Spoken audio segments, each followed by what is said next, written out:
Welcome to the Explainer. Today, we're doing something a little different.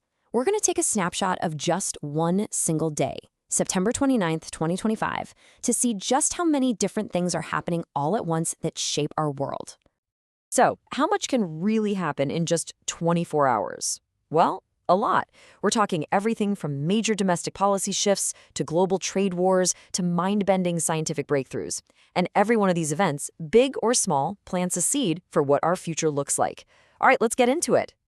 So here's our game plan for today. We're going to look at what's happening on the home front in one major nation, then zoom out to the global economy, some big-picture planetary challenges, and a quick look at science and culture. Then, at the end, we'll try to piece it all together. Sound good? Let's go. Okay, first up, Section 1. We're diving into India's domestic agenda and some of the huge moves they're making to build the nation's future. All right, check this out. 10,023. That is a huge number. Why? Because that's how many new medical seats the Union Cabinet just approved. We're talking both undergraduate and postgraduate. This is a massive push to deal with doctor shortages and really give the country's healthcare system a major boost.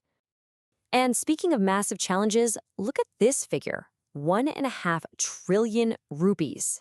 That's how much food is lost every single year in India after the harvest. It's a staggering amount. So new initiatives are being rolled out to build things like modern grain storage and steel silos, all to tackle this problem head-on and make sure that food gets to the people who need it.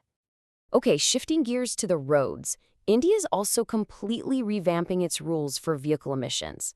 These new CAFE 3 norms, as they're called, are all about pushing for better fuel efficiency. But what's really interesting here is how they're doing it. They're setting tougher targets, for sure, but they're also giving exemptions for smaller cars, offering these things called super credits to really incentivize EVs, and even letting car makers team up to meet the goals. It's a pretty clever multi-pronged approach. And that push towards electric vehicles? It's all part of this bigger plan called the PM E-Drive scheme. You can think of this as the main engine driving the whole EV transition. In fact, new guidelines were just released to build out the public charging network, the gas stations of the future, so that everything from two-wheelers to big trucks and buses can make the switch. But of course, building a nation's future isn't just about new projects. It's also about having the money to pay for them. And a new report from the government's top auditor is pointing out something pretty important. They're calling it a vertical fiscal imbalance. Basically, it means a lot of Indian states rely heavily on money from the central government. And this raises some tough questions about their own financial independence and how they can balance growth with all their spending needs. It's a really fundamental challenge. Okay, so from one country's domestic agenda, let's pull the camera back and look at the global stage. Because right now, we're seeing some major economic and political tensions that are redrawing the map of trade and alliances. And here's a perfect example. The U.S. just slapped a massive 100% tariff on branded pharmaceuticals coming from places like the UK and Switzerland. 100%. But at the same time, if those same drugs come from the EU or Japan, the tariff is capped at just 15% because of existing trade deals. You can see how this is going to cause some major ripples in the global pharma industry. Meanwhile, an old agreement is suddenly making new headlines. Remember the 2015 Iran nuclear deal? Well, there was a clause in it called a snapback mechanism. It's basically a tripwire that allows countries to unilaterally bring back old UN sanctions if Iran breaks the rules. And well, the UK, France, and Germany just pulled that tripwire. So now an arms embargo and other sanctions are back in place. It's a powerful reminder that history doesn't just stay in the past. All right, let's zoom out even further now to look at a couple of challenges that aren't just for one country, but for the whole planet. We're talking about systemic issues that affect all of us. So today happens to be the International Day of Awareness of Food Loss and Waste. And the numbers are, well, they're kind of shocking. About 19% of all the food produced in the entire world goes to waste. 19%. But look at this chart. The biggest culprit, it's not restaurants, it's not supermarkets. At 60%, it's us. It's households.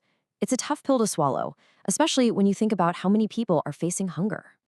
Okay, now looking to the future, there's this really fascinating and kind of worrying debate happening. It's about something called a modern Engels Pause. So what on earth is that? Well, you have to go back to the Industrial Revolution. For decades, new technology made Britain way more productive, but for the average person, wages didn't budge and inequality actually got worse. It took a long, long time for the benefits to trickle down to everybody. So why are we talking about this now? Because of this quote from one of the godfathers of AI, Geoffrey Hinton. He's warning that AI could kick off a similar period today. The fear is that AI will create this incredible boom in productivity and wealth, but that wealth might just end up in the pockets of a very small number of people, leaving most of us behind. It's a huge question for our time. Okay, let's switch gears for a lightning round. A quick look at some of the other really cool and significant things that happened today in the world of science, culture, and history.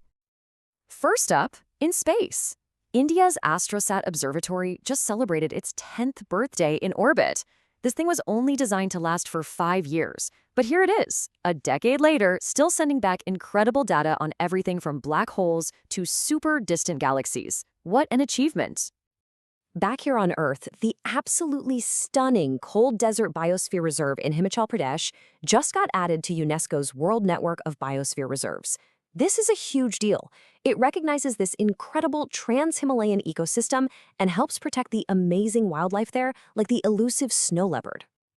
And here's something that sounds like it's straight out of science fiction: multi-messenger astronomy. This is a brand new way of exploring the cosmos. So instead of just using light from telescopes, scientists are now combining that with other signals, like gravitational waves, ripples in space-time, and tiny particles called neutrinos. It's like going from just seeing the universe to being able to see, hear, and feel it. It gives us this full 360-degree picture of crazy events like stars colliding.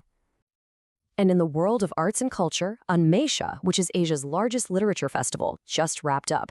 Imagine this, over 550 writers from more than 15 countries representing over 100 different languages, all in one place. Just an incredible celebration of storytelling and global voices. And finally, a nod to history. Today, tributes were paid to Rani Rashmoni on her birth anniversary. She was this absolute force of nature in the 19th century, a philanthropist, an entrepreneur, and someone who was famously known for standing up to and defying the British authorities. A truly remarkable figure. So, wow. After that whirlwind tour of just a single day's news, you start to see how all these seemingly random events can actually connect. And it all leads to this one big question, right? Which one of these stories from today is going to be the one that truly defines tomorrow? Is it a new policy that lifts millions out of poverty? A global tension that reshapes our alliances? A scientific breakthrough that changes how we see the universe? Or maybe it's that warning about AI? The point is, the events of today, every single day, are the building blocks for countless different futures. It makes you wonder, doesn't it?